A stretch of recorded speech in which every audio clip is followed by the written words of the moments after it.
Hello friends, आपके अपने YouTube channel Amisha Kaushik पर आप सभी का फिर से स्वागत है एक नई वीडियो में। और जो हमारी आज की वीडियो है वो है सिडबी की small industries development Bank of India, जिसमें आपकी ग्रेड ए और ग्रेड बी की रिक्रूटमेंट निकली है। SIDBI advertisement number 07 grade A and B 2024 and 25। जो आपकी एप्लीकेशन है वो 8 नवंबर से शुरू हो चुकी है। लास्ट डेट आपकी 2 दिसंबर रहने वाली है। पेमेंट की लास्ट डेट भी आपकी 2 दिसंबर रहने वाली है। जो इसका फर्स्ट एग्ज़ाम होगा वो 22 दिसंबर को होगा और जो इसका सेकंड फेज़ होगा वो 19 जनवरी को होगा। तो इसमें आपको एग्ज़ाम डेट भी पहले से ही मेंशन कर दिया है। फ़ेज़ 1 और फ़ेज़ 2 दो फेज़ में आपके एग्ज़ाम होंगे। आपकी जो एप्लीकेशन फ़ीस रहने वाली है जर्नल ओबीसी ईडब्ल्यूएस की 1100 रुपये है। SC ST PH की 175 रुपीज़ है। पे the examination fees through debit card, credit card, net banking fee mode only. आप इनके थ्रू ही अपनी पेमेंट कर सकते हो। सिडबी का जो नोटिफिकेशन है उसमें एज लिमिट जो है आपकी 2 दिसंबर तक ही काउंट की जाएगी।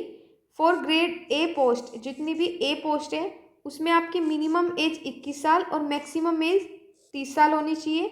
जो ग्रेड बी है उसमें आपकी मिनिमम एज 25 साल और मैक्सिमम एज आपकी 33 साल होनी चाहिए। जो रिलैक्सेशन है as per Small Industry Development Bank of India SIDBI grade A and B recruitment rules के अकॉर्डिंग जो बनाया हुआ है उसी के हिसाब से आपको रिलैक्सेशन मिलेगी। जो आपकी टोटल पोस्ट है वो आपकी 72 पोस्ट है। इनको डिवाइड किया गया है। देखिए, सबसे पहले है आपकी असिस्टेंट मैनेजर ग्रेड ए की, जिसमें आपकी टोटल पोस्ट 50 है। और इसमें जो आपकी क्वालिफिकेशन दे रखी है, जो भी एलिजिबिलिटी है वो है कि आपने बैचलर डिग्री की हो किसी भी स्ट्रीम में, BA BSc BCom from any recognised university in India, किसी भी इंडिया की यूनिवर्सिटी से, with 60% marks SC ST PH 60% marks जो है वो आपके जनरल OBC EWS के लिए है और 55% मार्क्स आपके SC ST एंड PH के लिए है।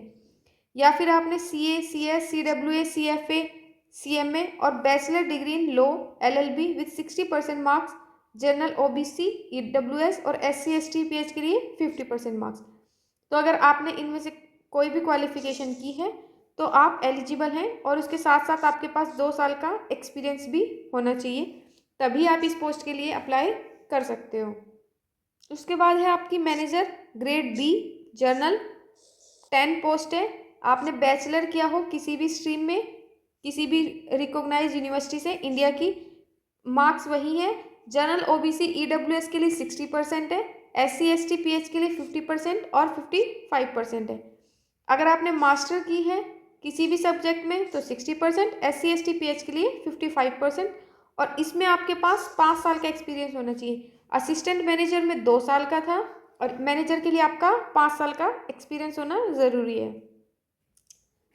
Manager grade B legal post आपकी 6 है। बैचलर डिग्री की हो आपने law LLB from any recognised university in India with 50% marks, SC ST PH 45% marks. Enrol as an advocate with Bar Council of India and 5 year work experience. इसमें भी आपका 5 साल का एक्सपीरियंस होना चाहिए। लास्ट है आपकी manager grade B information technology IT 6 post है आपकी। आपने बैचलर की हो इंजीनियरिंग में, computer science, computer technology, information technology, electronics and communication from any recognised university in India with 60% marks and 55% marks for SC ST and PH and same 5 year का आपके पास experience होना चाहिए। तो ये आपकी पोस्ट के बारे में है और आपकी एलिजिबिलिटी है सिडबी की ग्रेड ए एंड बी की पोस्ट के लिए। तो आज की वीडियो में इतना ही। अगर वीडियो यूज़फुल लगी है तो अपने फ्रेंड्स के साथ शेयर कीजिए और चैनल को सब्सक्राइब कीजिए ताकि आपको आने वाली हर अपडेट के बारे में पता चल सके।